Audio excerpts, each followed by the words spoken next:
The House return to the third order of business for the purpose of receiving committee reports. Is there objection?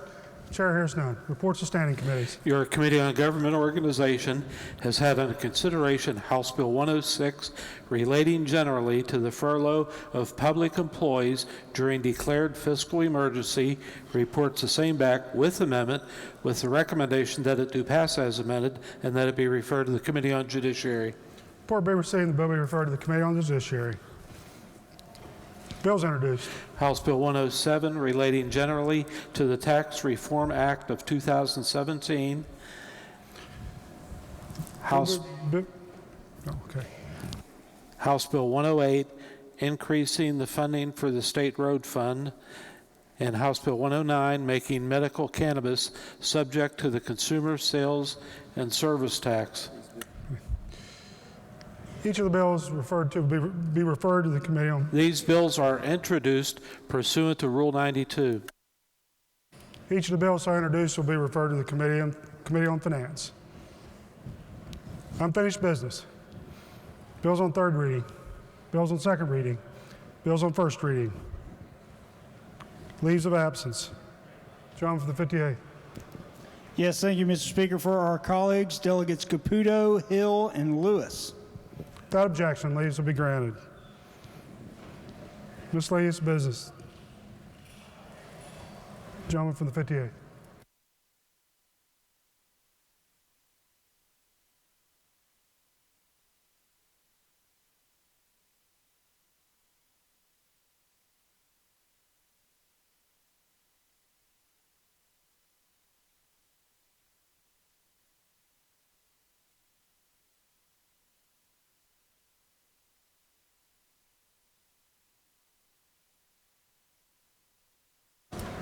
Sorry, remarks by members of the House.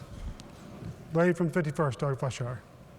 Mr. Speaker, I'm sorry to bother you about this issue again, but you may notice that you have a list of West Virginia Rosie the Riveters on your desks.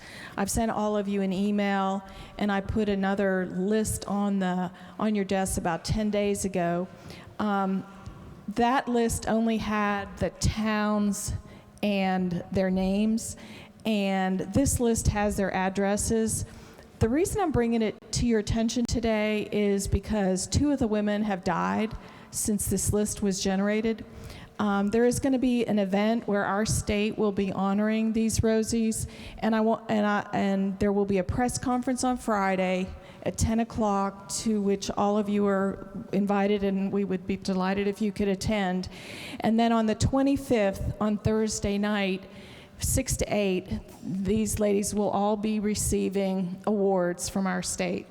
I've been working with some of you to make the arrangements. 2 of them are blind. 1 is blind and deaf. A lot of them are going to be in wheelchairs. 2 that I spoke to were 96, and they said they would be there if their bodies would allow them.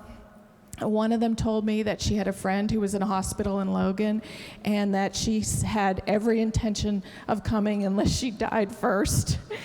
Anyway, what I would, in addition to, if you can come, we don't know whether we're going to be here. I bet the speaker isn't even sure whether we'll be here on that date. But I'm going to ask that legislators escort these ladies to their seats because it's kind of complicated for them to sit down. But these women don't think they did anything special. And there were 10 million of them who worked in the factories, including one of our doorkeepers' mothers who worked in a factory. And they think the men should get the attention, but they have been honored by the Netherlands and the country of Great Britain because they built the planes that dropped the food and also dropped the bombs that saved the free world. So I'm hoping that some of you who are able can attend. They're very, very sweet ladies, and they have a really nice message for us, and that is we pull better when we pull together. And they think their message of unity is something that our entire country needs. I'm sure it's something we all need too. So thank you for your attention. John from 35th, Doug Bird. Thank you, Mr. Speaker. Just wanted to make a recommendation to the House. It's my understanding there's a possibility that we might adjourn again or go into recess.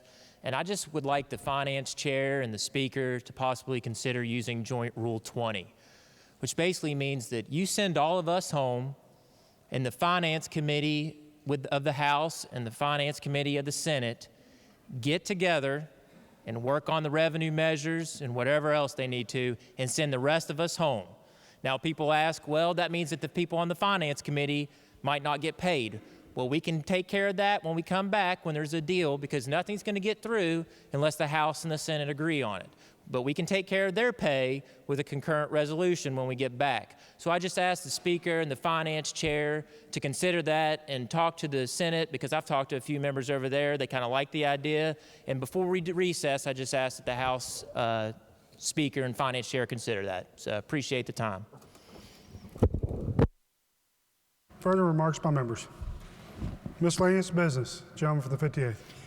Thank you, Mr. Speaker. Subject to announcements, I move the House adjourn until 11 a.m. tomorrow. Are there announcements? John from the 64th, Doggett Householder. Thank you, Mr. Speaker. The Committee on Finance will meet tomorrow, May 17th at 9 a.m. The agenda will be posted. John from 33rd, Doggett Hanshaw. Thank you, Mr. Speaker. The Judiciary Committee will meet at 9 a.m. tomorrow morning, and we'll have that agenda posted also. Further announcements? Mr. Speaker. Gentleman for the 58th. Mr. Speaker, the Committee on Rules will meet behind the chamber at 10:45 a.m. tomorrow. Rules at 10:45 a.m. Further announcements? If not, the question for the House is the motion by the gentleman for the 58th that the House stand adjourned until 11 a.m. tomorrow. All those in favor will say aye. Aye. Those opposed, no. The ayes appear to have it. The ayes do have it. Declare the House adjourned until 11 a.m. tomorrow.